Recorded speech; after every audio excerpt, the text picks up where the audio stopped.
Outra parte que evoluiu muito no modelo 992 é o volante.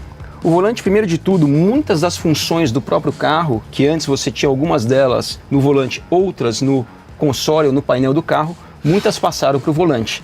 Mas as mais interessantes, obviamente fora aqui, o pedal shift, a troca de marchas que já eram aqui no sistema de borboleta, agora no modelo 992 você tem aqui no volante, por exemplo, a mudança do mapa de ABS, controle de tração, mapas de acelerador, tudo isso aqui sem tirar a mão do volante e sem tirar a mão da posição que o piloto segura o volante. Por exemplo, nesse seletor do lado esquerdo, você seleciona qual função eletrônica você quer mudar. Se você quer mudar o ABS, por exemplo, você seleciona aqui, posição do ABS, mais ou menos intensidade ou atuação do sistema de ABS.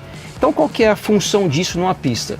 Vamos imaginar que, por exemplo, você está numa freada com o carro reto, como por exemplo no final da reta oposta em Interlagos, onde quando o carro está reto, o ABS não precisa trabalhar da maneira muito intensiva porque o carro é muito mais estável quando você está freando em linha reta. Então nesse momento você pode ter uma intensidade de ABS, por exemplo, um pouco menor. A curva seguinte em Interlagos é a curva do Laranjinha, que você freia com o carro um pouco esterçado, com um pouco de volante, onde o carro tende a ter um travamento de rodas com uma maneira um pouco mais fácil. Então nessa curva você vai lá na posição do ABS e aumenta um pouco a atuação do ABS, ou seja, pelo fato dessas funções estarem aqui todas elas no volante, você de fato pode mudar os mapas tanto de ABS quanto de controle de tração e até mesmo o mapa de entrega de potência sem tirar a mão do volante. Então realmente é uma evolução bastante grande nesse sentido. Uma outra novidade do 992 é a posição do piloto. Bom, primeiro de tudo, esse é um banco novo, é um banco que veste o piloto muito melhor, você tem um pouco mais de suporte, tanto no ombro quanto aqui nas pernas, e é um banco mais confortável também. E a posição de pilotagem, ela lembra um pouco mais um carro de Fórmula, onde a altura das pernas em relação ao tronco do piloto é muito mais próxima, ou seja, você consegue ter uma posição ao mesmo tempo mais confortável. E nessa posição também você consegue sentir a reação do carro da maneira um pouco melhor também. Então realmente mais uma evolução do modelo 992.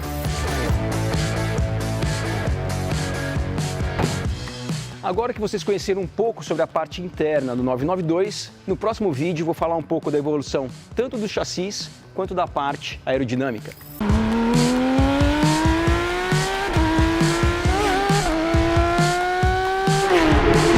Uma outra evolução do 992 é o chassi e a carroceria.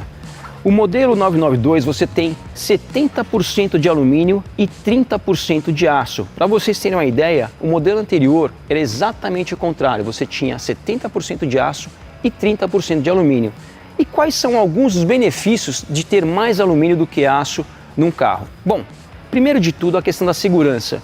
Numa eventualidade de um impacto, de um acidente, o alumínio absorve o impacto da maneira muito mais eficiente do que o aço. E isso, obviamente, para o piloto é muito mais seguro. Além disso, o alumínio, a estrutura de alumínio é mais rígida do que a estrutura de aço. E isso faz com que o carro tenha uma estabilidade, uma performance melhor quando você tem mais alumínio do que aço. Uma outra evolução do modelo 992 é a parte aerodinâmica. Esse carro ganhou mais pressão aerodinâmica tanto na frente quanto na parte traseira. E na parte traseira aqui, uma das inovações é essa fixação da asa traseira que é conhecido como pescoço de cisne. E qual que é a grande vantagem disso? Quando você tem um ponto de fixação da asa traseira na parte de cima, consequentemente a parte de baixo aqui, que gera boa parte da pressão aerodinâmica, fica totalmente livre, o fluxo de ar passa da maneira mais eficiente, menos turbulenta e, consequentemente, o carro como um todo ganha mais pressão aerodinâmica. Agora que vocês viram algumas das evoluções do modelo 992, qual que é a conclusão disso tudo? O que isso representa na prática? Bom, um carro mais seguro, mais rápido e, além disso, mais prazeroso de pilotar. E para todos vocês que curtiram nossos vídeos e também querem conhecer, aprender um pouco mais sobre a categoria, em breve nós teremos mais conteúdo, mais vídeos e eu convido a todos vocês para nos acompanharem ao longo do ano. Um grande abraço!